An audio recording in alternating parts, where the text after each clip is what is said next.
समय दोपहर के 12 बजे। आप देख रहे हैं चैनल साइको प्रोफेसर। तो आज हम बात करने वाले हैं आपका यूजीसी नेट जेआरएफ 2022 12 जुलाई 2022 को हुए एग्ज़ामिनेशन के प्रश्न पत्र के बारे में। हम देखने वाले हैं प्रश्न पत्र में कौन कौन से प्रश्न आए और उनका आंसर की से मिलान करने के बाद सही उत्तर क्या दिया गया है आपके एनटीए यूजीसी नेट के द्वारा। स्क्रीन पे जो आप देख रहे हैं 51 नंबर का प्रश्न, सबसे पहला प्रश्न आपसे पूछ रहा है computer assisted testing is principally based on. Option आपके पास दिए हैं item response theory, efficiency of modern computers, emphasis on internal consistency या फिर compatibility between manual and computerised scoring. यहाँ पे आपसे पूछा जा रहा है कि कंप्यूटर सहाय परीक्षण सिद्धांत रूप में निम्नलिखित में से किस पर आधारित है। एकांश अनुक्रिया सिद्धांत, आधुनिक कंप्यूटरों की कार्यकुशलता, आंतरिक संगति पर बल और शारीरिक व कंप्यूटरीकृत गणना के बीच संयोजता। सही उत्तर क्या है इसका? सही उत्तर है आपका option number A, item response theory, यानी कि आपका एकांश अनुक्रिया सिद्धांत के ऊपर ये कार्य करता है। अब देखते हैं अगला प्रश्न। अगला प्रश्न आपसे पूछ रहा है यहाँ पे identify the plausible logic for the introduction of deviation IQ. Deviation IQ क्यों लाया गया, उसका इंट्रोडक्शन क्यों किया गया, उसके बारे में ये प्रश्न आपसे पूछ रहा है। ऑप्शन क्या क्या है आपके पास? ऑप्शन है आपके पास level of ratio IQ varies with age, ratio IQ is not measured on interval scale, SD यानी कि आपका जो स्टैंडर्ड डेविएशन है of ratio IQ varies scale to scale, या फिर comparison of ratio IQ at different age level is not possible as SD of IQ is not constant over age. ठीक है, तो आपके पास ये 4 ऑप्शन है, इनमें से कौन सा सही है ये आपको बताना है। क्या पूछ रहा है आपसे? विचलन बुद्धि लब्धि के उपयोग के आरंभ के लिए युक्ति युक्त तर्क की पहचान कीजिए। आयु के साथ अनुपातिक बुद्धि लब्धि का स्तर भिन्न होता है। अनुपातिक बुद्धि लब्धि को आंतरिक मापनी पर नहीं मापा जा सकता।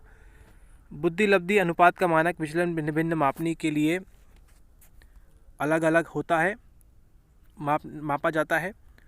और विभिन्न आयु स्तरों पर अनुपातिक बुद्धि लब्धि की तुलना संभव नहीं है, क्योंकि भिन्न आयु के लिए बुद्धि लब्धि का मानक विचलन स्थिर नहीं है। तो इस प्रश्न का सही उत्तर क्या है? सही उत्तर आपका दिया गया है इस पर ऑप्शन नंबर डी, है ना। अलग अलग आयु स्तरों पर क्या होता है? अनुपातिक बुद्धि लब्धि की तुलना संभव नहीं होती है।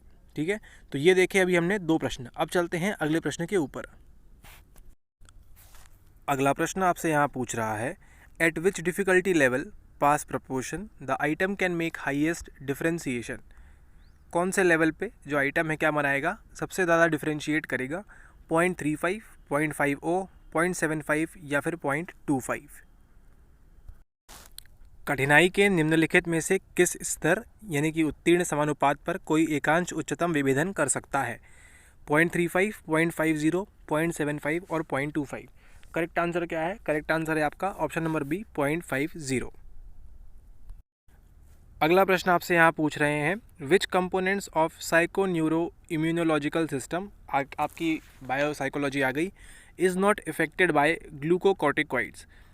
मनस्तंत्रिका प्रतिरक्षा प्रणाली का कौन सा घटक ग्लूकोकॉर्टिकॉइड से प्रभावित नहीं होता है? अब एनटीए भी ग्लूकोकॉर्टिकॉइड्स को हिंदी में नहीं लिख पाया, तो उसके लिए आपको तैयार रहना है।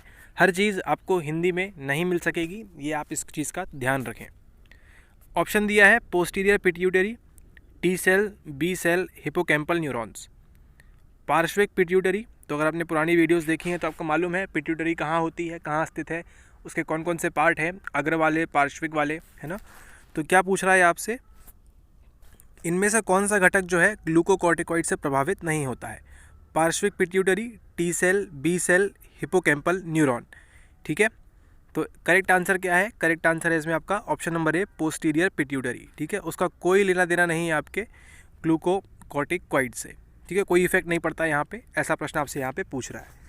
ओके, अब चलते हैं अगले प्रश्न के ऊपर।